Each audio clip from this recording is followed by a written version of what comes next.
The surveillance state does not retreat. It regroups. This week, the Fediverse surfaced 8 stories that appear disconnected. EU chat control legislation resurfacing, US military bases moving underground, a Linux distribution release, a Hollywood flop, a Harvard historical revelation, a corporate product disappearance, a Star Trek theme for Android, and a California politician deploying the ADL playbook against constituents. But each reveals a facet of the same structure. Power consolidates through surveillance, militarization, ideological capture, and the suppression of alternatives. The ruling class does not coordinate through conspiracy. It coordinates through shared material interest. Start with Chat Control 1.0.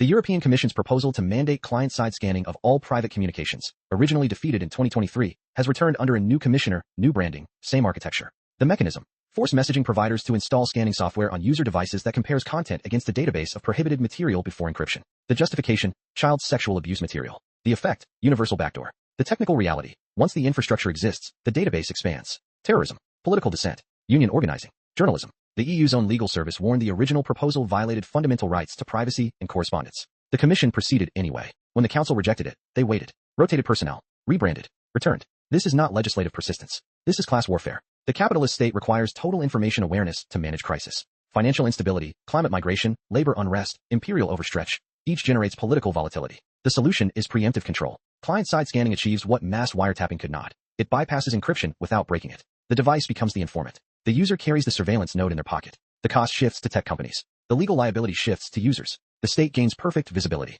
Now connect to the U.S. military admission. Bases moving underground. The report confirms what analysts have tracked for years. Hardened, subterranean command and control facilities expanding across the continental U.S. and forward positions. The stated rationale: hypersonic missile threats, peer competitor targeting. The material reality: the U.S. empire prepares for nuclear exchange while projecting conventional dominance. Underground bases serve 2 functions. First, continuity of government. The ruling elite survive the war they provoke. Second, command resilience for first strike capability. The Pentagon's 2022 Nuclear Posture Review explicitly retains first-use doctrine. The 2023 Strategic Posture Commission recommended expanded nuclear production. The budget request for 2025 includes $37 billion for nuclear modernization. Moving underground is not defensive. It is the physical infrastructure of nuclear primacy. These 2 stories, European surveillance, American bunkers, are the same story. The transnational capitalist class coordinates through NATO, Five Eyes, EU-US Trade and Technology Council, Financial Action Task Force. The surveillance architecture feeds targeting data. The bunkers protect the decision makers. The population provides the tax base, the bodies, the compliance. Chat control builds the panopticon. Underground bases build the redoubt.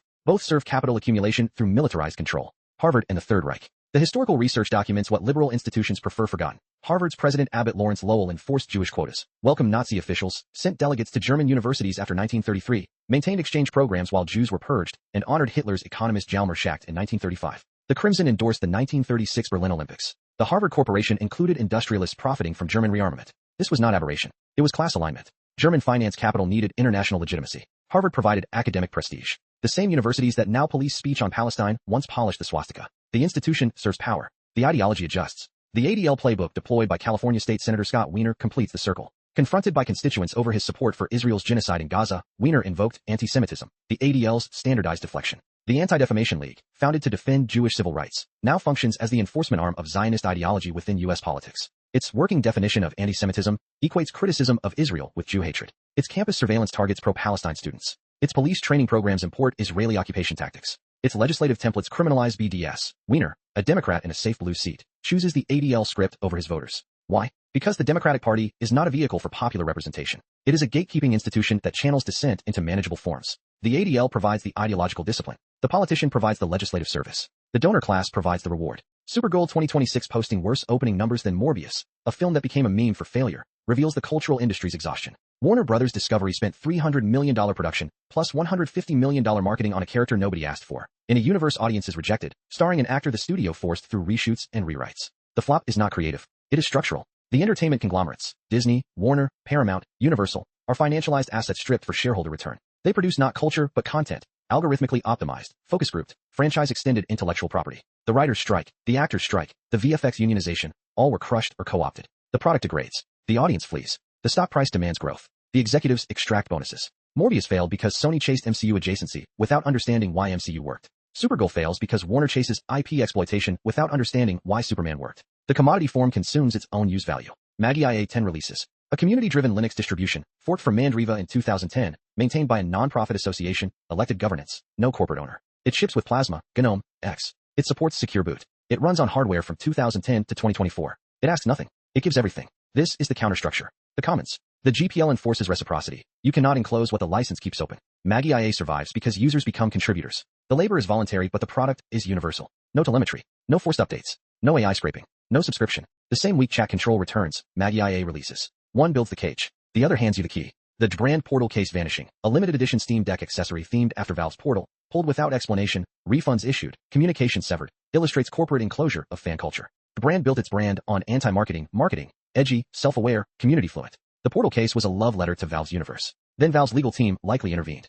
Or the brand's supply chain failed. Or the license expired. The result, the commodity disappears. The community that promoted it gets silence. The secondary market inflates. The intellectual property owner extracts rent from nostalgia while suppressing the material expression of that nostalgia. This is copyright in late capitalism, not protection for creators, but control over culture. The Elcar Star Trek theme for Niagara launcher. Open source, free, built by a fan, distributed on GitHub, customizable, extensible, shows the alternative. Star Trek's post-scarcity vision realized in code. The Elcar's interface, clean, functional, non-commercial. The generator lets users build their own themes. No tracking, no ads, no account. The developer accepts donations. The community shares configurations. This is use value produced for use value. The commodity form cannot capture it because the license forbids enclosure. Paramount owns Star Trek, but they cannot own Elcar's implementations. The meme escapes the property. 8 stories. 1 structure. The ruling class advances surveillance, chat control, militarization, underground bases, ideological enforcement, ADL/Harvard, cultural extraction, Supergoal/brand, and legal enclosure, copyright/patent.